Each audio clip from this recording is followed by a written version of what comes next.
નજર કરીએ મહત્વના સમાચાર પર। ભારતીય શેર બજારમાં શરૂઆતી કડાકો જોવા મળી રહ્યો છે।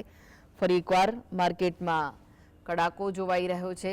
સેન્સેક્સમાં 1000 પોઈન્ટનો કડાકો નોંધાયો છે, તો ફરી એકવાર ભારતીય શેર બજારમાં ઘટાડો જોવાઈ રહ્યો છે। સેન્સેક્સ 73,600ની સપાટી પર જોવા મળી રહ્યો છે, જ્યારે કે નિફ્ટીમાં પણ કડાકો જોવાઈ રહ્યો છે। નિફ્ટીમાં 300 પોઈન્ટનો કડાકો જોવાઈ રહ્યો છે, તો ભારતીય શેર બજારમાં ફરી એકવાર કડાકો જોવા મળી રહ્યો છે। નિફ્ટી 22,227 પોઈન્ટની સપાટી પર જોવાઈ રહ્યો છે, તો ફરી એકવાર ભારતીય શેર બજારમાં કડાકો જોવાઈ રહ્યો છે।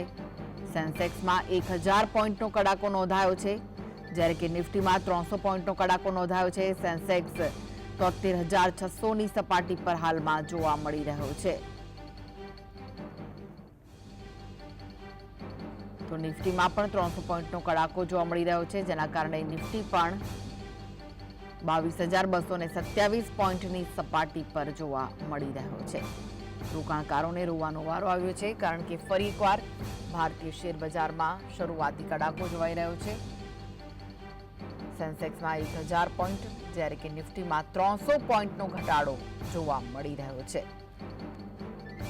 તો છેલ્લા કેટલાક દિવસથી સતત માર્કેટમાં કડાકાઓ જોવા મળ્યા છે। આ વિશે વધુ માહિતી માટે જોડાઈ ગયા છે માર્કેટ એક્સપર્ટ દિલીપભાઈ કોટક। દિલીપભાઈ, જે રીતનો ઘટાડો જોવા મળી રહ્યો છે, કયા કારણો જવાબદાર હોઈ શકે?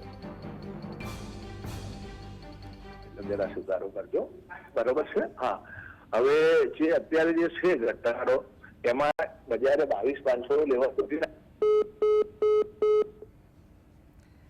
તો લાગે છે કે તેમનો સંપર્ક તૂટી ચૂક્યો છે। તો સેન્સેક્સમાં 1000 પોઈન્ટનો કડાકો નોંધાયો છે, જ્યારે કે નિફ્ટીમાં પણ 300 પોઈન્ટનો ઘટાડો નોંધાયો છે। ફરી એકવાર ભારતીય શેર બજારમાં ઘટાડો જોવા મળી રહ્યો છે। સેન્સેક્સ 73,600ની સપાટી પર, જ્યારે કે નિફ્ટી પણ 22,000 ઉપરની સપાટી પર જોવા મળી રહ્યો છે। નિફ્ટીમાં પણ 300 પોઈન્ટનો કડાકો છે। 22,227 પોઈન્ટની સપાટી પર નિફ્ટી જોવા મળી રહ્યો છે। સેન્સેક્સ અને નિફ્ટી બંનેમાં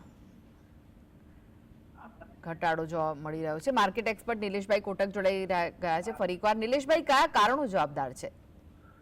જો સતત વેચવાની એફઆઈઆઈ ચાલુ છે, અને બજારમાં જે ડિસેમ્બર ક્વાર્ટરના પરિણામોમાં 31% કંપનીના જ પોઝિટિવ આવ્યા છે, 69% કંપનીના નેગેટિવ આવ્યા છે, એ બીજું કારણ છે। અને જે બજાર જે ઝડપે વધ્યું હતું, 2-3 ગણા, 4 ગણા, 5 ગણા શેરો થયા હતા, હવે એ શેરોમાં એ લેવલ સસ્ટેન થાય એવું જ નતું। ઉદાહરણ તરીકે અપાર ઇન્ડસ્ટ્રીઝનો ભાવ 8મી જાન્યુઆરી 11,800 હતો, આજે 5,800 થઈ ગયો છે।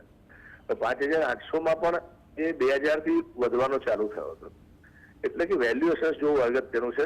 ખાસ કરીને હું રોકાણકારોને એટલું જ કહીશ કે લોંગ ટર્મ બોંગ ટર્મ વસ્તુઓ છે એ માત્ર ફેલાયેલી ભ્રમજાળ છે, મ્યુચ્યુઅલ ફંડની વાત છે, યા તો પછી ટીવી ચેનલો ઉપર તમને પૈસા મળતા હોય શેર બજારમાંથી જ્યાં વેલ્યુએશન વધારે છે, વેલ્યુએશન જ મેઇન ઇમ્પોર્ટન્ટ છે, વેલ્યુએશન વધારે છે વેચો, અને જ્યાં આગળ સારું ખરીદવાનું હોય, અત્યારે ખરીદવાનો સમય છે, ત્યારે કોઈ વ્યક્તિ ખરીદવા માટે આવશે નહીં। એટલે અગત્યની વસ્તુ શું છે કે વેલ્યુએશન જોઈ અને ખરીદી કરવી ને, એટલીસ્ટ 25% પૈસા ઓલવેઝ કેશ પર રાખવા, કે જ્યારે આવી પરિસ્થિતિ હોય ત્યારે ખરીદી શકાય। 22,200નું લેવલ જો તૂટશે અને એની નીચે બંધ આવશે તો 21,500 સુધી નિફ્ટી આવી શકે છે। આ માહોલ ક્યાં સુધી જોવા મળી શકે છે નિલેશભાઈ? માહોલ મને લાગે છે આપણે એવું સમજવાનું કે 31મી માર્ચ સુધી આવો માહોલ રહેશે। જી, આભાર જીએસટીવી સાથે વાતચીત કરવા માટે। તો માર્કેટમાં હાલમાં ઘટાડો જોવા મળી રહ્યો છે। સેન્સેક્સ અને નિફ્ટીમાં કડાકો બોલી ગયો છે। સેન્સેક્સમાં 1000 પોઈન્ટ, જ્યારે કે નિફ્ટીમાં પણ 300 પોઈન્ટનો ઘટાડો જોવા મળી રહ્યો છે। ભારતીય શેર બજારમાં શરૂઆતી કડાકો જોવાઈ રહ્યો છે।